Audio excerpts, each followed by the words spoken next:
Good morning, good afternoon. Greetings and salutations, and welcome to a fun-filled edition of the Women of BSV. We have Robin looking exquisite today down in her mansion with her grand piano. Are joined by Emilio Maurao, who is which is basically, I think I got this right, cyborg robotic camera, which it stands for. But Emilio is a fascinating character. We've just had a little chat, and like, he's a man after my own heart completely. Music way, vibe, lighting, work way, everything. Ultimate respect, and I'm so glad that you could join us today and talk about yourself, which is from what I've just discovered myself, but also about a little project that you've got over in Portugal, which is actually a blockchain kind of house or whatever it is. We're going to find out. So, Robin, I can't hear a thing, so I'll pass over. So, welcome today. Thank you so much. Emilio and I met in Miami. He was videoing the Gala Awards after the North American Bitcoin Conference, which happens annually at the Versace Mansion. And then I walked through, so we've known each other for a few years. I walked through NFT Week New York thinking there's 5,000 people, I won't know anyone. And of course, the first person I see is Tank or Lloyd, who comes to our meetups in Delray and who I've been promoting for his XR system. I get inside the conference and I see tons of people I know, and I hear Emilio screaming my name, and we had a pleasant run-in with each other, and I learned a little bit more about, my first question was, what's happening with your Bitcoin house or your blockchain house in Portugal, and how's that project going? And I got some very interesting updates from Emilio, which I'll let him share.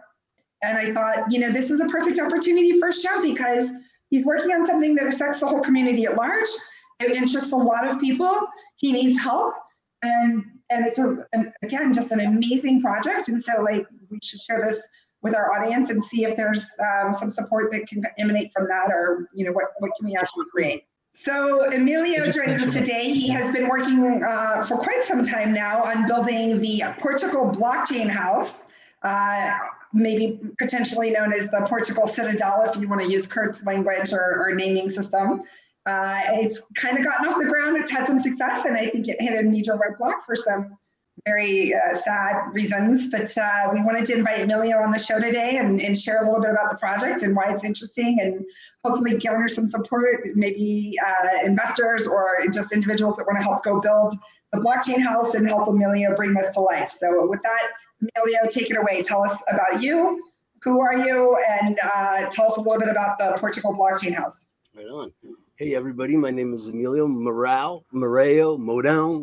People say it differently. I love it, but I think our story supersedes all that. And then I think we even make up names for people as we go on in life, we give people names.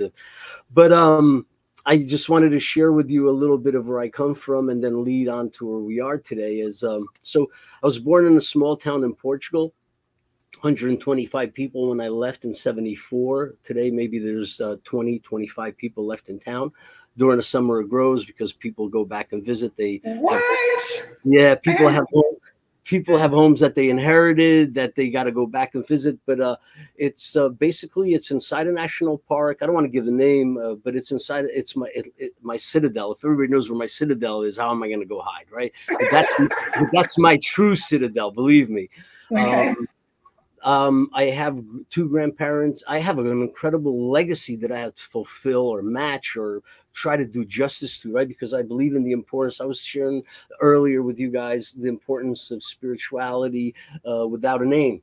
But the efforts of your ancestors have to be recognized, and for many ways, because you could be the teaching point in a generation, or you could be various things in that, but you got to give it to your ancestors, right? So I had these two very powerful sides of the family, my dad's and my mom's, and they owned land in this national park.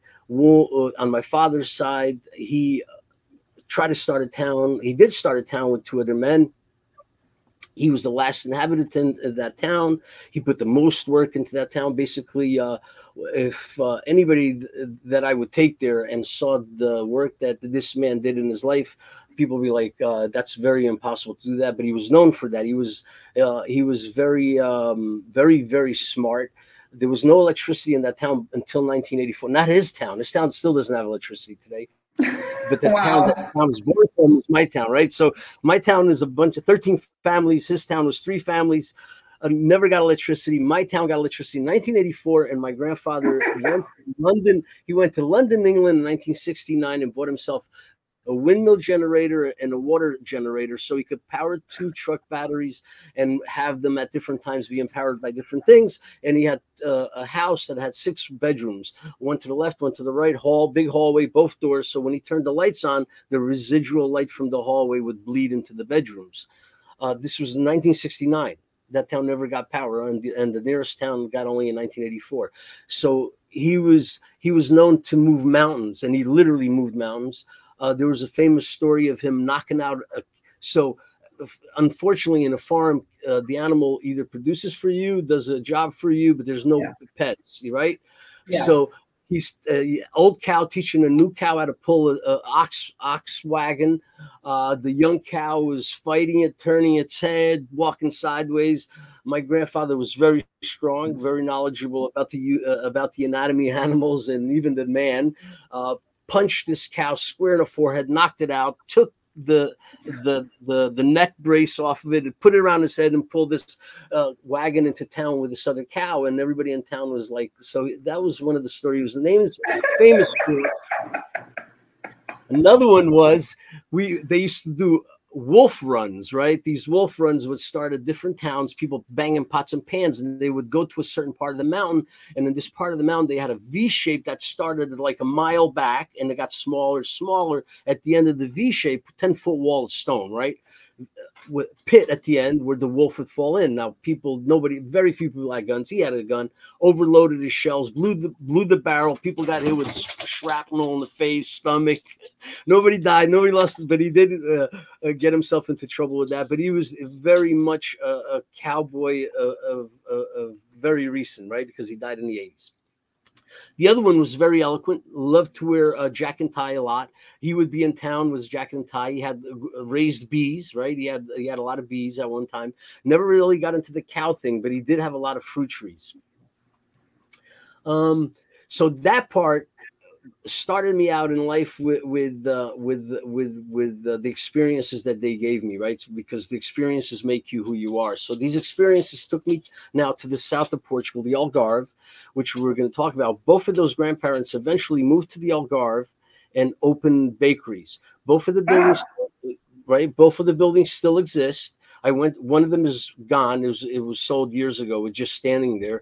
The other one was still operating. This last time when I went to Bitcoin House Portugal, I went there and went to visit this last place because I still own my parents and my father and his brother own 6%. What that means, my sister and my cousins own 6% of this factory, and so I went there because they were really rude to me last time I was there. But the first time that I was there was women that I met, and they were very kind. The second time I was there was a lot of men, and they were rude, and I was almost pushed out right around COVID. So I went back this time, and the woman that's in charge, Sandra, she even like made me wait 20 minutes. I waited 20 minutes for her. She took me for a tour of the place and stuff like that. I don't want to get into much to it because it's really sentimental, and I don't want to divide the world. And, it's like, where do you stop humankind and begin humankind, right?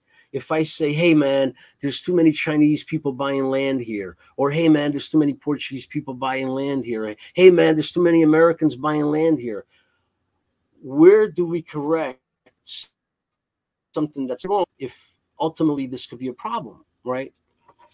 So, but to continue, the place is being sold.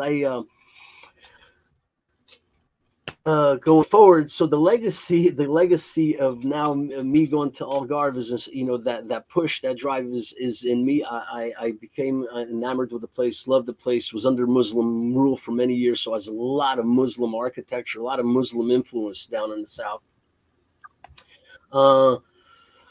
then I went back up north, went to school for 3 years of my life there. I needed glasses. Nobody knew until I got to the United States in 1974. Talking about that, I have one glass on, one glass because I just had surgery. So what is happening? Right. So came to America in 1974. I'm failing in school, but you know, in Europe, you got to know the times table up to 12 back and forth by first grade. So there's no messing around. So I had that part. So I got here and everything was perfect. Went to third grade, didn't hold me back. Teachers realized I'm doing really good close, but not good far away. So go get an eye test. And they do that here in public schools, they still do that, I believe. Got an eye test. Hey, man, you need glasses badly. Now I got glasses. I'm doing great. Here I am integrating into the American thing. And as REM's song goes, I'm losing my religion. Time is going and I'm losing my religion. So in this, I am enamored by the American Indian. And the first thing that I remember that stood in my head really strong was the indigenous person of this country, and why are they being hidden, or why did they tell me they're all gone, or why is nobody teaching anything about them?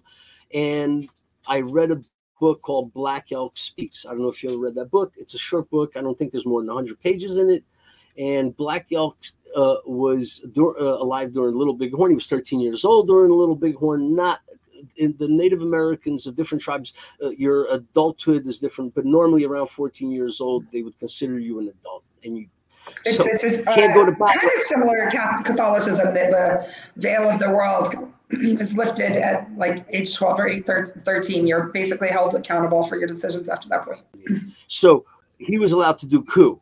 Allowed to do coup is that like there's a bunch of guys out there that are not going to die right away in a battle and are going to be dying, and basically you're honoring that person because you're taking them out of their misery, but at the same time you're not allowing that spirit from that person to harm you in the afterlife, right?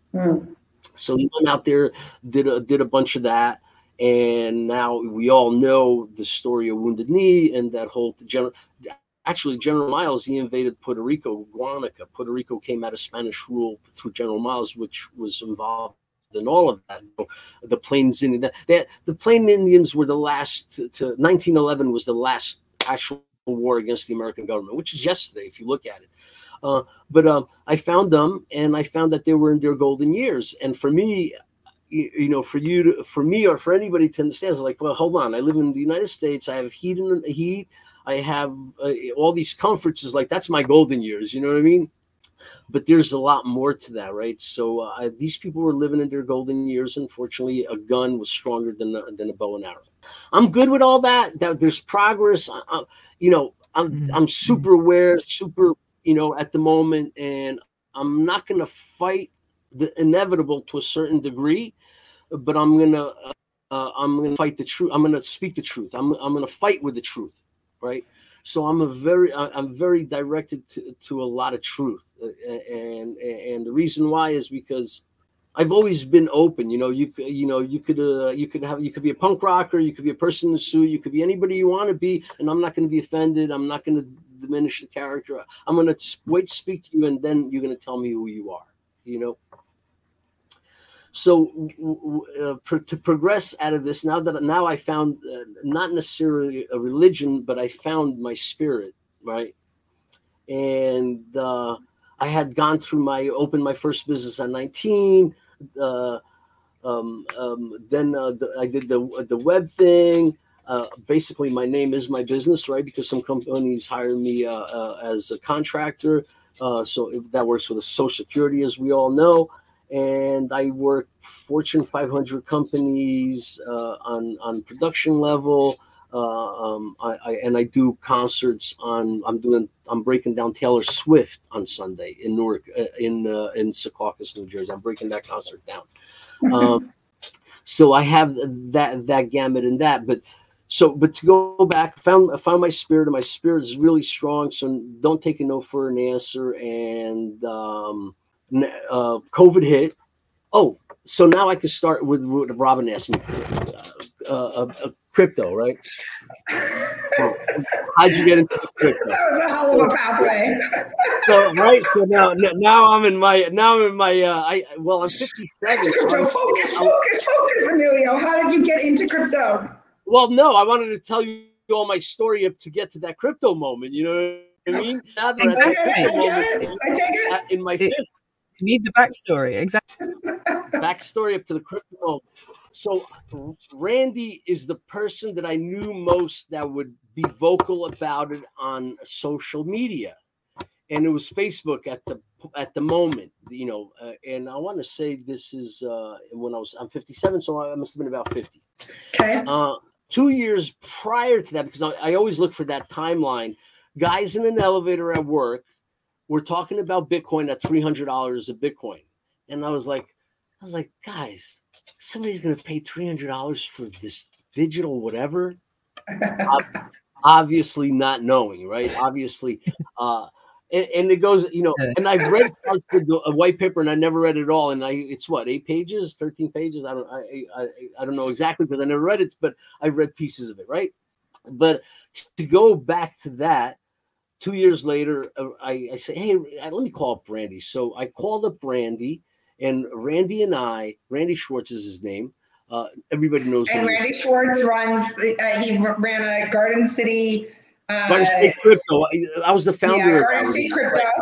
Yeah. I'm the founder of that. So I go to Randy, and now we meet for lunch at a friend's restaurant. He goes, let's do a meetup. Let's do this. And that's where Garden State Crypto came about. So Roman, Randy, and I brought that to life. And we haven't done meetings because after COVID, you know, we don't have a space either. We lost that space, and we haven't found the appropriate one yet. But before I continue, Randy says he has to call you, Robin, and you know, because he feels I don't know if he's called you yet or not, but he goes, there was some confusion. I need to call her and see if, because I don't want her to feel anything. I love her. That's all. Thanks for the plug. Love Randy too. It was a rough week in Miami, but we're all good. Right on. So Randy, right now I'm starting to know about crypto, and we're doing this Garden State Crypto meetup. And Randy, I want to put a Bitcoin machine in. A Bitcoin machine? Bitcoin ATM. Okay, got it. Yeah. ATM. Yeah. Bitcoin ATM. Man, I don't know. Yeah, we could pull it off. So Randy, literally, he goes, I know a guy, Johnny Litecoin. He could help us out, and we could do it. Sure enough, have you heard of Coin Flip? Polsky, Daniel Polsky, and Ben Weiss, I believe, are the biggest names in that project. And I believe that they just came out with a wallet that's called Olive, OLIIV, and this is not an endorsement, but I love, because everybody, you know, including my wife, is like, if you have Bitcoin, Emilio, I want dollars. I don't want Bitcoins. I want to give me dollars now, right?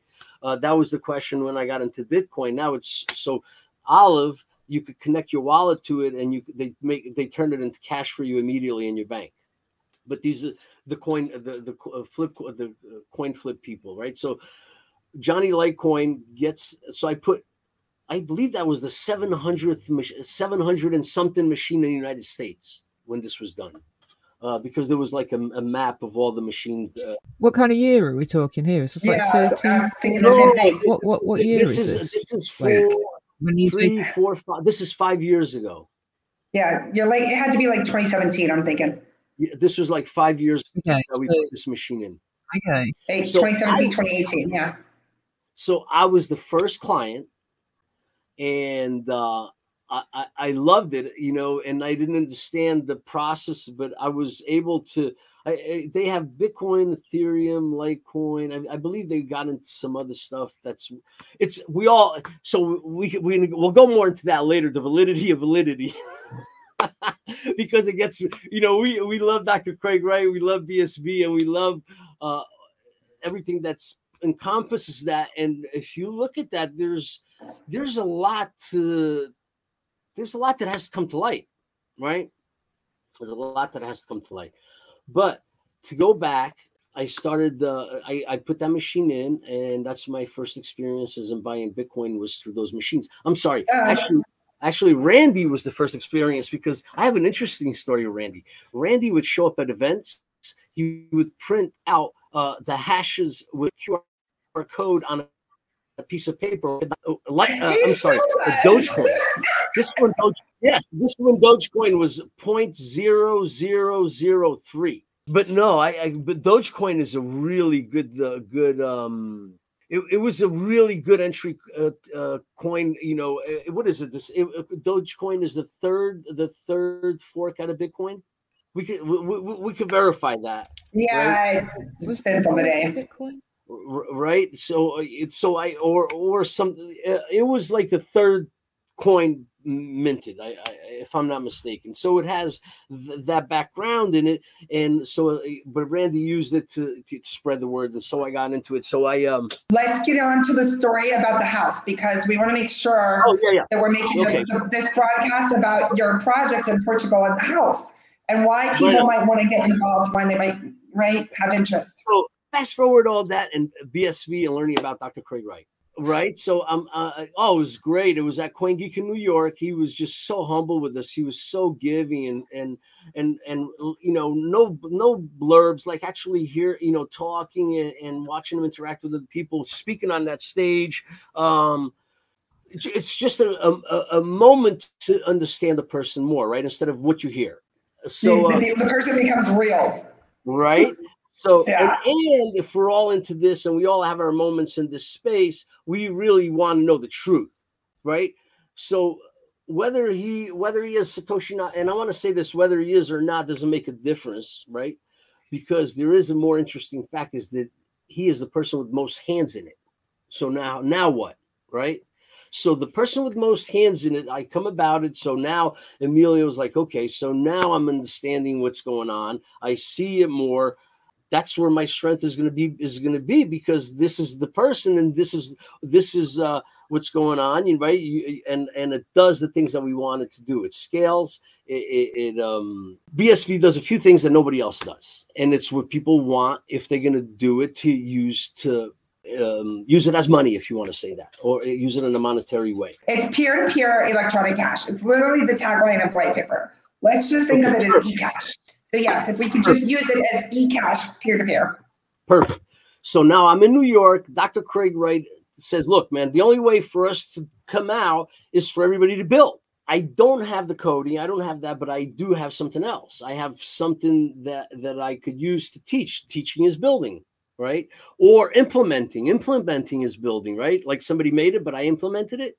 So I found who I wanted to work with. I want to work with BSV that's who I want the flag on top of the building. I don't want an Ethereum flag. I don't want a pirate flag. I don't want a DigiByte. I don't want a Tether. I don't want none of those flags. I want a BSV dragon flag on top of my building, facing that beautiful marine, right? when these ships coming in. And I want to make it a place where people within the system could go learn, because it has a place where you could do classes, and it has a place where you could stay. So you could do a few things. You could learn about blockchain, and you could stay there, and you could get sun, and it's a beautiful place and all of that. But I wanted to implement the BSV ticketing system. I wanted to implement the what else? Invoicing system, right? The ticketing, invoicing, and what else BSV could do for me. I wanted to and I wanted, since they have fishermen that go out, and they usually can't determine what fish they catch, but sometimes they catch fish that are really valuable. What about if we could put these fish? Right. And these we talked about this. You said there's like these really rare species of fish that sell to maybe Japan or other Asian markets for like extraordinary amounts. Right. So they have these, right. So they go out and they come into port. Now, wouldn't it be great if people could go and check this? So the Bitcoin House and serve the locals. If the locals want to get into the crypto space, this is something that they could use. But I also spoke to the mayor in town. I spoke to him 3 years ago. I think crypto winter scared a lot of people. There's a beautiful example that I love to use. The Proton, before I had a name, or before somebody saw it in the lab and were able to, to determine what a proton is, everything was very much what it was. Once the proton was seen, I don't think anything in that house, in the background of your house there is, wood. I think the only thing here is wood. That's natural. Everything else, if it wasn't for look a light. So that's 150 years, and Bitcoin is 14 years old almost. You lost me. What's 140 years? The proton. The proton. Discovery of the proton. Yeah, the use of the proton. It's 150 years, of using to make plastics, to make light. Okay. Things, not natural products. Definitely not shoes, not rocks. You're not building the new homes. These composites, all of that. So that took 150 years to get to and different energies that we make, that we make from getting to that point and knowing all that knowledge. Now you can make energy like radioactive energy or whatever, radiation, not radiation, but I don't know what it's called, but, so you have this development, right? So you have in this timeline, you have the development, and, the blockchain is in a very youthful moment in this development. So as we live it, we will see where we could implement it, where we could use it. And I saw the Blockchain House in Portugal that happening. So to go back, I inherited that house. It's 3 floors. It's in a very nice place as far as the location historically and a bunch of other stuff. Now I have the house in my hand, and a friend of mine was in Dubai, and his girlfriend is from Ukraine. They were bombing Ukraine, and he asked me if she could go stay there. So she's been there up to today. I paid for everything the first year, as far as all the the bills that were. Why was she there, Emilio? Other than you being kind and helping her, right. That was the purpose. Well, she was there because Russia bombed the Ukraine, and she was from the Ukraine, so she couldn't go back to her country. So he asked me, can she stay there? And I wound up housing her for a year. And now the company he's with is footing the electric and the water for the building. But she also was supposed to help you really kind of restore and renovate. No. So she's no, not at all. Not at all. So because you saw the pictures, you didn't get the picture. You kind of might have made a story, which is fine. But the pictures I was putting on Twitter was she arrived at the house. Now, what does she do with her time? What does she do with her thoughts? How psychologically is she affected, right? See, that's a part of the story I heard, and I misunderstood why. Okay, got it. So yeah, you could stay in my house. So the second floor is totally habitable, right? The third floor, we needed to fix it up. It was just, not dingy or anything like that, but, dust and stuff like that. But the second floor was, David calls me up. Yeah, you can stay. So I'm thinking she's just going to work. Dude, she went upstairs. She went to the first floor. She started everywhere. I'm really grateful for her. She's given the house life. She's somebody that needs it. I would do that for people that need less. So I'm so happy that she's got there and she's got a refuge and she feels safe. Not the best in the world, but pretty good. What else can I say about that? But she took all this. Talk about the house versus the people aren't necessarily as relevant. What is your mission, your vision for the house? What would you like to see happen? How can people help you? Where is it located? What are the most beautiful towns and beaches around it? Because Portugal has recently become one of the most crypto, quote unquote, if you want to call it crypto-friendly legislative countries in the entire world. And it's gotten a lot of hype over the last 2 years. So those are the things that would be very interesting to the audience. What's your vision? Why Portugal? Why should people want to go there and or buy it from you or help renovate it and turn it into this, if you need renovation, I'm not sure, or just turn it into this citadel or this Bitcoin, your blockchain, Portugal house. Perfect. So this vision that I have is somewhat died because of the complications that happened to me in my life, right? We don't want to go far into that, but it took a lot of my energy. So start with what the vision is, then we'll talk about the obstacles. What was the vision, Emilio? Vision of the house is to have a three floor building that has a learning space on the first floor for blockchain, and the first and the second floor they would be crypto B&Bs. Yeah. And then there's also, I believe you told me that building has retail and stuff on around it, like coffee shops and stuff. Right. So this region is Perchal. Perchal is at the top of the hill where it divides Ferragudo. Ferragudo is next to Portimao. Portimao has a Formula One racetrack, just to give you an idea. It's pretty brand new. This whole area of Portugal is well known for its tourism. Portugal, I don't think, needs to be sold anymore as far as tourism goes.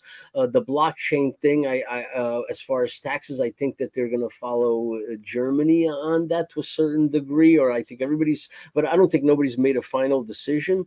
I think they have some laws that are current for the guy that has less than a year. They have some current laws if you're a trader, if you're trading it. But the vision of Blockchain House Portugal was really to make it a foundation for the BSV blockchain. For when those years go by, it's, hey, who was supporting BSV? Who was behind this vision? That was the real vision. Now, where did how was this vision used? My vision was to have Blockchain House Portugal as the implementation of all these apps from the BSV blockchain, and run the first business period on the blockchain down there. And I think it's possible, and it wouldn't take a lot of money to do it. But unfortunately for me, it's became an obstacle because of these things that happen in my life. So I have to make greater decisions. And my son is going to college next year, and I've been taking a lot of weight all my life. I've been a giver all my life, and which is good because I have 1,000 people behind me that I helped, instead of having $1,000 million in my bank. Which I'm going to be very honest with you. I'm very confident to say that if I pass away, that if people know that my children need help, people would be there to help my children. And I think that's the fulfillment of my legacy is I know that I have enough people behind me that I've helped that are going to be around for a while and know me, and their children know me, that, hey, Emilio's kids are in trouble, or Emilio's kids need help. They'll jump in a moment to help my kids. And that's what's important. And even me, myself, I know it because I felt it, and I'll give you a good example of that. I touched a lot of people when I had this nightclub because it was a place where you could be free. You could be anybody. You could walk in. With or without lawsuits? You touched a lot of people in a nightclub? I had one lawsuit ever, and I don't know whose negligence was, but when you live in a society where you serve alcohol and you want to have loss for, it's a very lost. As I think I'm a pretty intelligent person. I'm not the most intelligent. I'm not the least intelligent, but the drinking and the laws that we have, not that I have the right answer, but it's almost like, hey, man, we got a system that's designed for it to fail a little bit, and don't get caught up in it too much because we'll take your ass and put you in jail. And that's the truth.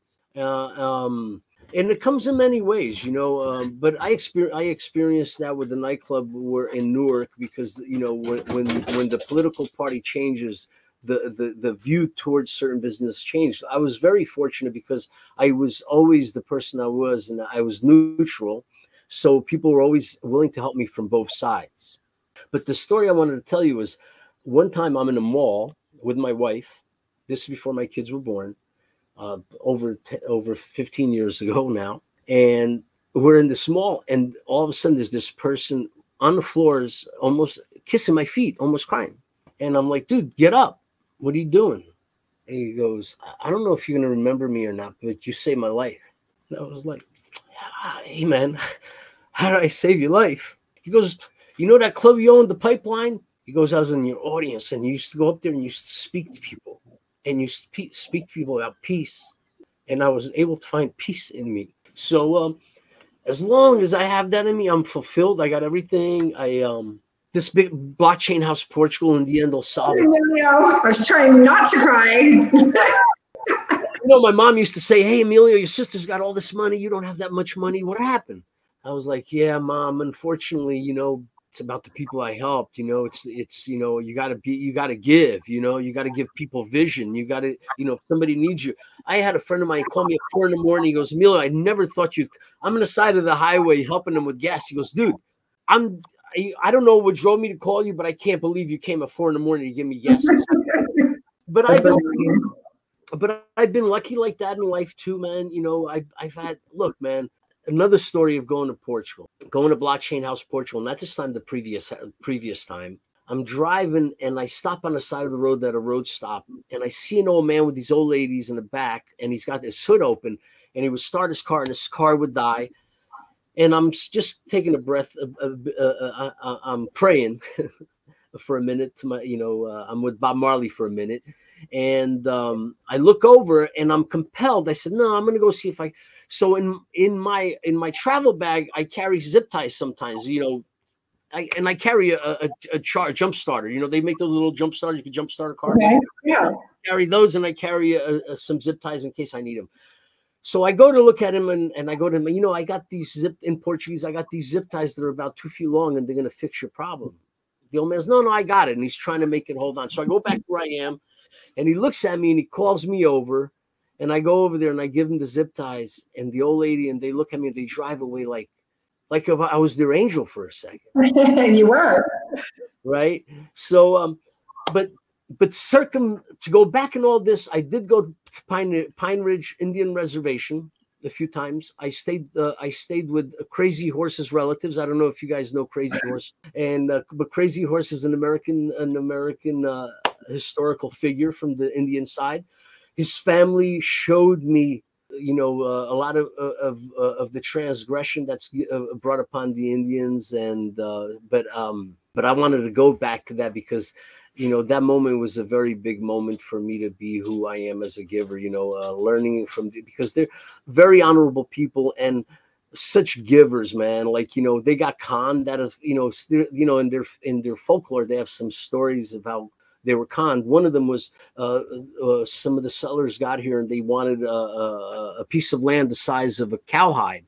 And this indigenous leader was like, well, what the fuck is this guy going to do with a piece of cowhide that's the size, a piece of land the size of a cowhide? Well, this European took this cowhide and he took a knife and he cut it in a circle. And now he's got this long string. And this guy said, go over there, you go with that string. And so one of the first forts was built upon this trickery by the Europeans. Another one was Pennsylvania, I think it was on a running game. How much a man could run in a day, except he got more than one man to run. But I just want to say that because Bitcoin brings a lot of that spirit, man. The Native American spirit. There's a lot of Native American spirit in Bitcoin, and there's actually a few people out there in the Twitter world that are. I don't know if you know. Have you guys ran into Lakota Man? Mm-hmm. Yeah, I've met him several times. Okay, right on. He puts a lot of truth out there on that platform, and he pushes boundaries. What was the coin? Didn't they have their own currency that they also had? I can't think of the name of it, but they had when I met him years ago in Miami, they were pushing their own currency. Right. I think Randy was telling me about somebody. Yeah, I'll have to look it up. But I remember when I met him, not only was he like representing the Lakota tribe, but like they, were saying like they had their own currency and they were pitching. It might have even been a digital currency at that point, but regardless, the concepts were similar. There was a lot of parallels. Yeah. So back to BSV. So what is safe in the blockchain world to proceed? Because obviously there's a lot of uncertainties, right? But I think proceeding. I couldn't think of anybody a better blockchain to use than BSV blockchain to do stuff like peer-to-peer, scalable, and at the moment, none of this. What do you mean I got to wait for a transaction? Yeah. Right. What do you mean I can't pay with pennies? Yeah, we're definitely the fastest, the cheapest, and the most scalable. Right. Eventually the technology supersedes everything else because you're always, no matter what solution you're looking for, whether it's technological, whether it's a business thing, regardless, like you're going to look for the smartest, fastest, cheapest, most scalable solution, right? So it's, in my opinion, always going to win out in the long term. So I'm a believer. I'm not gonna fight anybody, but I'll tell you something. I'm sad I'm not going to London. When I could represent in New York or when there's events going on, we went to DC for Mr. Doherty's and Mr. Ward's event that they had in Washington DC. We went down there, Randy and I.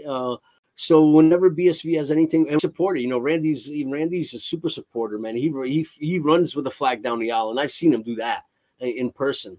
I'm not going to fight anybody, but I'm looking like the song. I'm looking for the perfect beat. I'm looking for the perfect blockchain. But if I don't get to use it in the Blockchain House Portugal, I will use it at the Citadel and the farm one day. It's just a matter of time. But right now, kind of stuck here.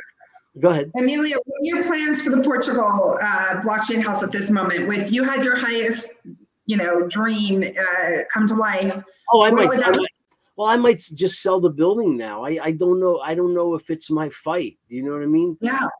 But it's interesting because how am I going to sell it? I do have a few ideas. Randy and I have been possibly thinking of tokenizing this and fracture sales, and when the building is sold, people get their money. Meanwhile, we would have to work everything else that goes with that. I just, I was never a person to beg. And I don't even want to say beg, because beg is a bad word, because we all need help in life. So we should never come to that part where we feel like we're begging. We're all here together. We should all help each other. There is no begging. But I've always been a person to be a big accomplisher, but also with the help. You always need help. There's nobody that does it on their own. But I've always been, I got to build it, grab the hammer. I got to knock it down, grab the sledgehammer. It's hard for me to look at Blockchain House. I don't know, Robin. It's I would love to see it happen, but it would have. Just down. Options are sell it in some kind of cool, amazing way that utilizes BSV, blockchain, whatever. Secondly, you could gain a lot of support and people that want to help you create this blockchain house in Portugal. Again, there's been so much legislation that is pro crypto, pro Bitcoin, and pro blockchain that makes a lot of sense. It's definitely on the map for people wanting to visit and or move there, do business there. So maybe the initial thought of having this school / house where people rotate in and out, like when Kurt was building the Citadel here in South Florida, I always looked at it as a think tank, like bring in the smartest engineers, the smartest founders and enterprises from around the globe, put them in the same room, amazing shit's gonna come out of that. There's just no way that it doesn't, right? When you have the smartest engineers or the best, most enterprising founders and startups, right? So I love the idea that even if you do sell it, what if you just bring as many people as you can until then and continue to promote it and continue to create this think tank, if you will, of people building things and really pushing innovation and figure out how that, is symbiotic. And obviously that's a philosophy that you endorse, right? Something that is really beneficial to you and your house and some legacy that will support your family and financially help you guys, but also feed, these entrepreneurs and these founders and these engineers within Bitcoin and blockchain and specifically BSV, right? Like there's all kinds of like crazy cool things that could emanate out of that. Oh, without a doubt. And until it's sold, it's not sold, right? And yeah. So, but yeah, you always leave your windows and doors open, it's definitely the vision behind it. How many people can sleep there, Emilio? How many people does it sleep? There's 4, 5, 6, 7 bedrooms. 7 bedrooms. How many workspaces are in a classroom or workshop setting? How many people can be in a room together? Well, there's 7 bedrooms. There's 5 bathrooms, right? So 3 bathrooms on the 3rd floor, 2 bathrooms on the 2nd floor. Now the 1st floor is an open space. It was a cafe, right? So that cafe is an open space. Right now it has a pool table in the middle of it. But that 1st floor space really, so different like, for example, that first floor space, if I was going to sell it or whoever would buy it, they'd probably make a garage out of the 1st floor. You pull in your car right into the 1st floor and you have those 2 other floors to stay at. Because running a business there, even though it's a tourist place, either you're a local and you run it all year round, and you're struggling, right? Or you're successful, depends how you look at it, but it works. And it's a very interesting place because in the summer it has a lot of tourism, and that's what a lot of people feed off of. But that's not how I see it. I see it more of a place that the locals know about. They can learn about Bitcoin, and there's a Bitcoin machine in there possibly, right? A Bitcoin ATM or a peer-to-peer person that could change for them. They can show them how to use it. Anybody that wants to know about blockchain, they could go in there and learn how to use it. That was really the idea for that first floor, and then you'd have the rooms. If there's guests, they would stay upstairs, possibly. So another thing, to see this vision, how do you see a vision like that? You have to have somebody that has that vision living there. So the person would have to be some BSV eccentric, right? They would have to live in the house and oversee the house. Somebody would have to live there overseeing the house. It's very hard to run a project like that from far away. Even having the proper contracts for whatever the linen, toiletries, clean, the housekeeping, whatever it is that needs to be done. Even though it could be subcontract, it's not going to be the same. The place would need a face, and I love that idea. That could be like a project where the BSV. I could see this as like some kind of collab that's like, everybody's going to want to lean in and make it the best it could be. Like when we did the Citadel in South Florida, like everybody wanted to lean in. I mean, the guys from Twitch, the guys from Handcash, like everybody everybody started coming here, everybody. And it was like, everybody loved that idea of having this, like, A, you have a place to stay, B, you have a place to work, and you're going to sit down and geek out and with the smartest engineers and founders and startups in your industry. Like, it literally is a think tank. It becomes like an organic think tank of the best, most enterprising minds. Like, there's something amazing that's going to come out of that one way or the other. But like, it wasn't even hard to really get off the ground. It was organic. It was natural. There was so much interest, right? So,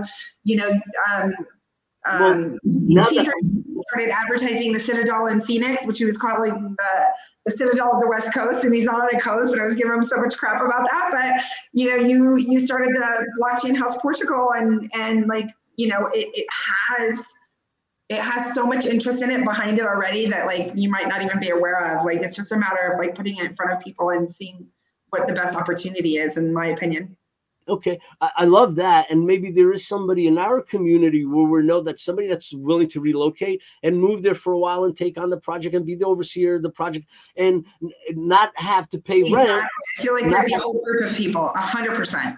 Right, there could be an exchange. The person doesn't have to pay rent. Especially because, again, they've had these really liberal, I don't know if liberal is even the word, but they've had these very pro-crypto legislative changes in the last year or two. And I can't speak to them specifically in depth. Everybody should always obviously do their own due diligence and their own research. But there's been a lot of interest in anybody in crypto moving to Portugal because it's at least become known as, even if it's not legit, and again, do your own research, but it's become known as one of the most easiest places to do business in crypto because the legislation is clear and it's relatively pro-crypto or pro-Bitcoin or blockchain. And so again, just so many people that would have a natural interest in moving there and setting up headquarters there, even if it's temporarily, while they're figuring out, what the next move is and whatnot. And there's it's a big BTC guy, and his name also is Diddy, by the way.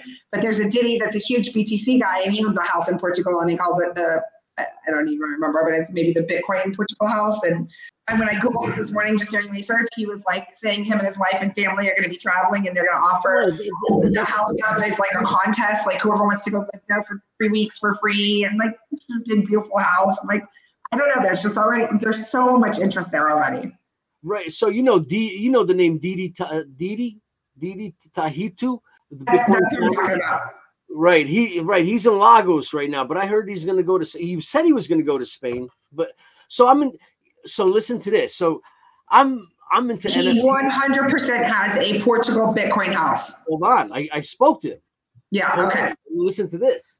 So I've been into NFTs for quite a while. And one of my friends is Vesa, Vesa. And Vesa is a old schooler digital artist, NFT space. That's one of my dearest friends in the entire space. I put him up at many conferences. When I did Blockchain Week Miami in 2018, he was my headlining artist for Art Fest. That's correct. That's correct. So I have a collab. I have an NFT collab with him. I have an NFT collab with him, just to, that to solidify a little bit more of that. And but Vesa calls me up. He goes, "Hey Emilio, I know you got Bitcoin House Portugal. A friend of mine is going there. Can I give you his number?" Who's this person? Didi. Didi calls me up. He goes, "Hey Emilio, I'm moving to Portugal. Vesa tell me you got Bitcoin House Portugal." So I'm talking to him. I was like, Didi, I think you could do a lot better than Bitcoin House Portugal at the moment. Bitcoin House Portugal is a little rustic compared to what you could get where you are in your stature in the crypto space. Sure enough, got himself a beautiful place. This is, I want to say this is 3 years ago, I want to say, because this is before my father had died. The house wasn't even in my hands. I wanted to rent the house for my father so I could run the crypto space out of there. So this has been in the works in my head for 5 years already, So this is 4 years ago. Didi now moves to Portugal. Well, I told him, listen, you can find a better space. And he did. Found a better space with a pool, and Range Rover gave him a truck. Range Rover gave him one of their Jeeps. So he tagged it with Bitcoin on it. I don't know if you remember that or not. So Didi got him started living in Portugal. Then he got the bar, and I don't know what happened with the bar, but I heard he's back at this bar that he has there. But I don't know how people have there's Carlos Marcial. Carlos Marcial is a very famous NFT artist, very famous. He moved to Portugal, Mexican, moved with his family. And he's talking about his experience. So now Portugal is a very interesting country. And I'm going to give you a little background on it. Almost 1,000 years old, comes out of a kingship, about 100 and something years as a republic, had a dictator until 1974, the year I left. That dictator was in power from the 30s. And one of his main goals was to hold back the people, suppress the people. I could give you some of that, but I don't want. So Portugal, in a sense, is we talk about Klaus Schwab and the New World Order all the time. Like we're living in the Klaus Schwab versus Satoshi timeline right now, which I think is legit. But so Portugal has the new young people and it has the old people. So the old people, and Portugal has a very so nepotism is huge in Portugal. It was, I don't know if it's still huge, but it was huge in nepotism. So it has a society, a lot of who's who. I'm the son of so-and-so. Everybody's a doctor, that type of attitude. So I'm from there. I can speak about this and not worry about any repercussions. I don't care anyway. So when people go, so Carlos Marcial put something recently on Twitter, which I think was yesterday or the day before, where, he has encounter with the Portuguese people, right? So I said he was Mexican. I might be wrong. He's from Colombia because he was at an event. Somebody used the word paw. Paw relates to dust. Dust relates to cocaine. So if he's from so somebody introduced him, a Portuguese person, and that Portuguese person right away in their mind of bigotry or whatever you want to call it, he went somewhere and placed this person that he doesn't know from anywhere. That's from Colombia. Right away as somebody that knows about cocaine or has something to do with cocaine. So you'll have that happen in Portuguese culture because of some old mentalities. So he's experienced that. He's also experienced, since he's of a little darker color, which is a little weird because racism and prejudice, their doors meet, right? Their doors meet. So when he says, like he's been in places where somebody thinks he's the help, or somebody, it's almost like I think Basquiat had that in his movie where he went out to eat somewhere and the people were treating him really like that guy can't afford it, but he wound up paying everybody's bill when he left the building. Yeah. Right. So Carlos Marcial felt that himself recently, and but he's living in Lisbon. He moved from South America to Lisbon because of the laws. And I know a lot of people that have moved to Portugal. There's a huge community, digital nomads, people into the crypto space. Milton went there because of me. Milton has a very interesting story. He goes around the world talking about a story. Became a multimillionaire in Bitcoin. a kid from the projects, abusive background, landed in jail early in age because this come from, you live in a place where they teach you how to rob and steal. You're going to rob and steal, but wind up in jail. Came out of jail, couldn't get a job. Found out about Bitcoin, took all the savings, put it into Bitcoin, became a multi-millionaire. I'm in communication with a lot of people. Dr. Craig Wright followed. We were even on LinkedIn. He followed me. He even responded to some of the stuff. I think he remembered me from when Coin Geek. I'm of course friends with Jimmy. Jimmy was our doorway, really, because Jimmy was running the New York Bitcoin Association, right? So we had met Jimmy, and Jimmy opened all the doors. Jimmy is so giving. Jimmy is a sweetheart, super giving. He opened the doors for us, and then of course we met everybody through down the line, through time, including me knowing you on Twitter and knowing Kurt on Twitter that I am here. Something drove me to go. Something inside of me says, Emilio, go outside, go in front of the Versace mansion. Outside in front of Versace mansion, and I'm like, that's hilarious. The crew. I was like, Kurt. And he's like, I know you. I was like, you don't know me. None of you know me. Only Twitter. I heard that day. He didn't want to go because we live up in Delray Beach. So I made him. I'm like, no, you are coming to the Versace mansion. We are going to do the gala awards after the North American Bitcoin conference. It's a great crew. We need to go. And he's like, okay. And then we get there and you're like over there in the background, like, Kurt. And I'm like, oh, right. We get here and Kurt's the one being called out. It was so funny. And then Randy, of course, and he didn't want to come in. And it's hilarious. He didn't want to come in. I got video of that. You guys are like 30 feet from me down the road. Randy pops out. I was like, Randy, come here. Kurt's over there. Randy runs to you guys, brings you in, and it was. No. We were coming in. We were just networking outside. We drove down there for that event. I'm always in. I was in there with Nick Spanos and Brock Pierce the first year. Is there any final remarks about any final plugs that we want to share with the audience? What you want from anybody who might be interested? Like, how did they get in touch with you? Where did they find the house? Again, when I looked up the house, I saw your post on Twitter. It showed like some beautiful beaches nearby. Maybe we just mentioned the town and the beaches nearby, and people get an idea of geographically where it's at within Portugal. Right. I'm very transparent. Like, for example, if you went to Google me, my number's available. So as far as that, I'm very transparent. I'm on all the platforms. On all the platforms, I go by Cybot Cam, so I'm almost everywhere on that. But what do I want to leave? If anybody's interested in your project with this house. No, for sure, there's something. So we're all in this blockchain thing, right? That's why we're here, and that's how we're taught. Sure. I don't know if the world is ready for all the transparency. I watch the master classes from Dr. Craig Wright. I'm sure you guys catch some of the master classes for Dr. Craig Wright, right? So if you watch those master classes, you really realize in order for everything to work and function correctly, you have to have this transparency.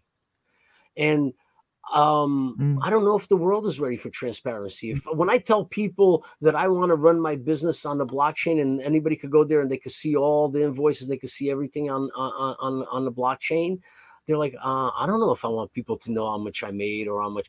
So you see the complications. So I think the insurance companies, the lawyers, I don't know how they're going to spin all this with the stable coins, but it's a big threat. It's a big threat because we have the most powerful tool to set the truth free.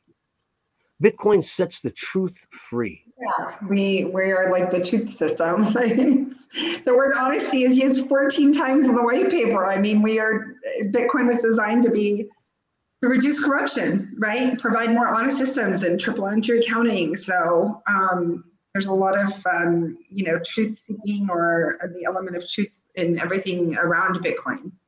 Right. So so I'm going to give you a piece of me, because I was in a very interesting meeting one time with a very famous elderly man. And the name of the book that he wrote is Vernon Can Read. You guys could find out who he is because I don't want to presume anything for anybody. They asked him, are you a communist? And he goes, no, I'm not a communist. I'm a capitalist, but I'm a capitalist that has sensibility. I'm a capitalist that has I have moral. You know, so when that is questioned, then you start going into these other places. So, and I've always said about myself, you know, people ask me, what are you? You know, and I tell them, I'm a little bit of all. Because if you ask my kids, sometimes they'll tell you I'm a fascist sometimes with my kids, right? Or, but I'm very democratic with my kids, right? So you have all these things that you got to implement at one time or another, right? So we got to be careful where we are. But one thing that does happen in this chain of thought that drives me, and that for sure is a big complication in our planet, is borders. Unfortunately, putting up fences. So if I wanted to, hey Emilio, what do you want to? I don't believe in fences. I don't think anybody should have fences. I think we should be a species, a humankind, a mankind, a womankind.